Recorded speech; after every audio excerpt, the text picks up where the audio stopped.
Tiba-tiba semua lampunya mati dan saya masuk di dalam keadaan gelap total. Saya nggak bisa ngelihat apa-apa, ya, pep, dan hanya ada lampu merah aja yang kelihatan.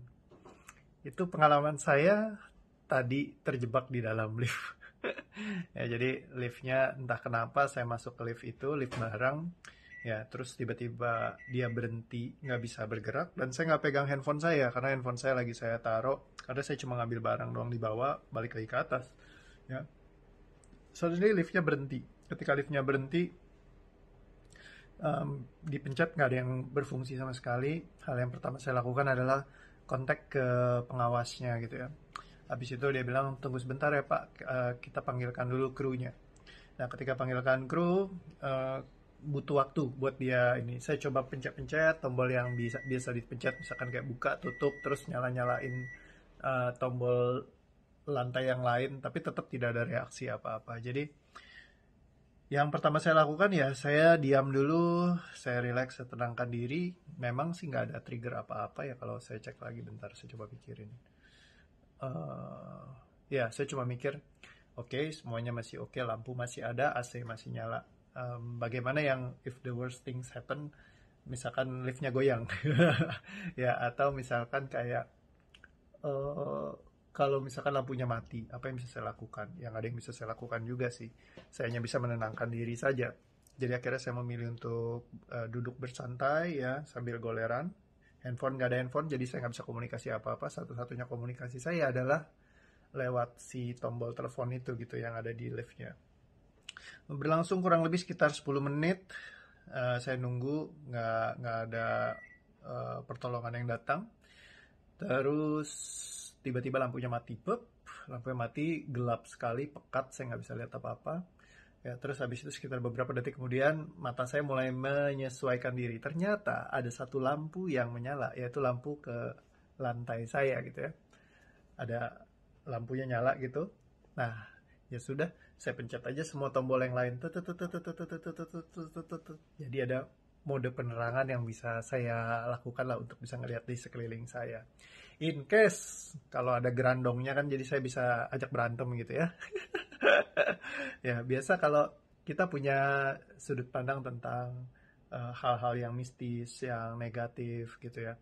Biasa kalau udah masuk dalam keadaan yang berkaitan dengan gelap total, sendirian di dalam ruangan sempit, ya itu menjadi parnonya sendiri karena kita sering nonton film kayak horor di mana kita masuk ke dalam satu ruangan terus ada hantunya di liftnya gitu, tiba-tiba lampunya mati. Pokoknya skenario persis banget deh kayak di situ gitu ya.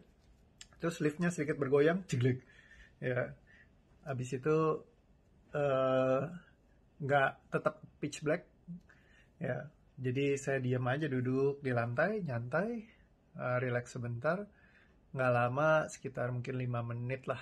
Ya, lumayan sih kalau 5 menit Anda dalam kegelapan, rasanya kayak lama banget. Tapi saya mempersiapkan buat yang kalau selama-lamanya, misalkan anggap setengah jam, 1 jam, 2 jam, 3 jam dia nggak terbuka, apa yang akan saya lakukan? Ya, saya mulai mikir strategi apa yang bisa saya buat lakukan di masa itu gitu. Dan itu membuat saya jadi kayak lebih, oh oke, berarti saya sudah tahu antisipasinya apa saja. Ya, dan nggak lama kemudian pintunya terbuka, ceklek, ya, dan semuanya selesai. Saya matiin lagi semua tombolnya, jadi kan tadi saya nyalain semuanya, jadi kalau di tap 2 kali itu dia mati. Matiin semuanya, kembali lalu saya naik lift yang lain. Nah, di dalam situasi tertentu ya dalam kehidupan kita, terkadang seringkali memang kita masuk ke dalam mode kepanikan. Nah, kalau misalkan kita nggak biasa untuk memiliki, kalau ini bukan ya dibilang self control. Kontrol itu hanya diperlukan ketika ada emosinya. Tapi kalau nggak ada emosinya, Anda nggak perlu mengontrolnya. Kayak tadi ketika saya berhenti, plep, oh ya sudah berhenti, saya cukup call saja. Ya, terus semuanya safe, semuanya lampu nyala, semua. Ketika saya mikirkan apa yang terburuk, antisipasinya sudah ada. Jadi saya nggak ada kagetnya lagi. Saya langsung mikir ya opsi terparah, mati lampu, liftnya jatuh, ya udah saya juga nggak bisa ngapa-ngapain gitu kan. Ya sudah, karena sudah tahu yang terparah apa, saya nggak ada rasa apa-apa. Begitu itu mati lampunya pun gelap total, saya nggak berasa apa-apa juga. Jadi kayak benar-benar ya udah nyantai aja, ya wis gitu. Dan semuanya bisa dilewati dengan tenang, dengan biasa aja, dan akhirnya ya ya bisa beres gitu semuanya gitu. Nah, di masa seperti sekarang, di saat kayak lagi ada COVID-19 misalnya, banyak segala hal yang uncertainty ya, semua hal yang dianggapnya tidak pasti. Kadang kita ada khawatir, ada cemas, ada takut segala macam. Nah, daripada kita mengontrol dan mengendalikan itu semua, hal yang terpenting adalah memang kita melepaskan semuanya, sehingga nggak ada rasa lagi. Bahkan di saat-saat yang istilahnya terburuk pun, kita akan berfokus mencari solusi. Kayak tadi ya, saya fokusnya, oke, apa yang bisa saya lakukan? Satu, saya bisa kontak si bapaknya. Dua, saya bisa nyalain lampu liftnya gitu ya. Ya, eh, ya kita belajar lah dari apa yang bisa dilakukan saat itu, resource apa yang kita punya. Ya, saya lagi pegang makanan karena saya ngambil makanan di bawah. Kalau sampai berjam-jam ya udah saya masih bisa makan di situ. Yang jadi sulit memang saya nggak bawa handphone gitu ya. Emang zaman sekarang kalau handphone tuh kayak bergantung banget sama teknologi. Tapi pengalaman tadi membuat saya jadi mengingatkan diri saya sama yang disampaikan sama guru saya, salah satunya dia bilang katanya, bahkan Dr. David ya, dia bilang kalau misalkan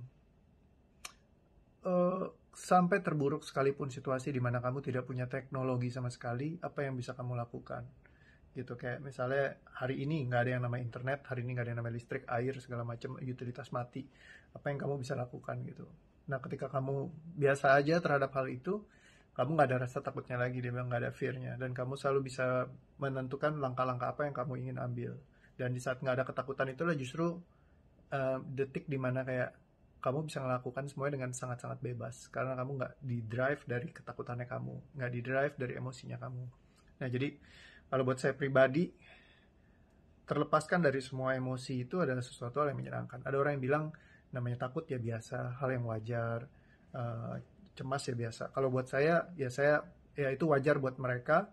Ya, kalau misalkan Anda juga memilih, misalkan itu wajar buat Anda, ya itu wajar. Tapi kalau misalkan Anda memilih untuk melepaskan itu semua dan Anda tidak punya, itu juga hal yang wajar juga. Ada hal yang wajar kalau nggak punya ketakutan juga. Kalau orang bilang ketakutan menjaga kamu dari gini-gini, bukan ketakutan yang menjaga kita, kebijaksanaan. Kalau kita bijaksana, kita nggak perlu takut, tapi kita ngerti apa yang kita perlu ambil keputusannya gitu ya. Kita sadar sepenuhnya. Kesadaran penuh dengan kebijaksanaan kita bisa menentukan apa yang perlu kita lakukan. Jadi nggak perlu ada rasa takut, nggak perlu ada rasa cemas, nggak perlu ada khawatir. Yang perlu adalah kebijaksanaan. Kebijaksanaan bisa diakses kapan? Ketika Anda melepaskan rasa takut, rasa khawatir, rasa cemas. Ya, jadi Anda bisa melakukan antisipasi. Kayak tadi, ketika saya mati lampu, saya nggak ada rasa takutnya. Saya jadi bisa langsung mikir, oke, apa yang bisa saya lakukan? Oh, pencet ini, kontak bapaknya. Iya.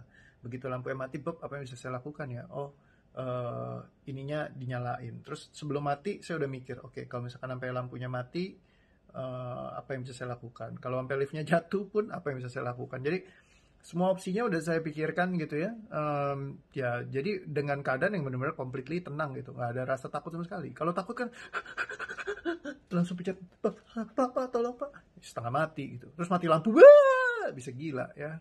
Nah, jadi penting banget buat kita ya, sebelum, istilahnya bukan sebelum sih ya, hal yang kayak gitu-gitu sebenarnya nggak perlu terjadi dalam hidup kita. Jadi kalau sebelum itu berarti menandakan bakal akan jadi. Ya, tapi kalau menurut saya baiknya lepaskan semua sehingga kita nggak masuk dalam keadaan-keadaan yang menyulitkan kita gitu.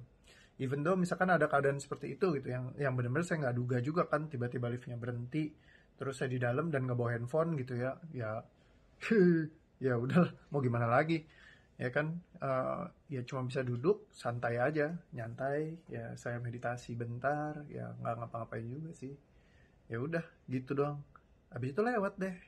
Ya, jadi hidup tuh lebih enak, lebih happy, lebih indah, lebih gampang, lebih simple ketika Anda tidak membuat emosi-emosi itu sebagai sesuatu kewajaran, sebagai sesuatu yang perlu Anda simpan.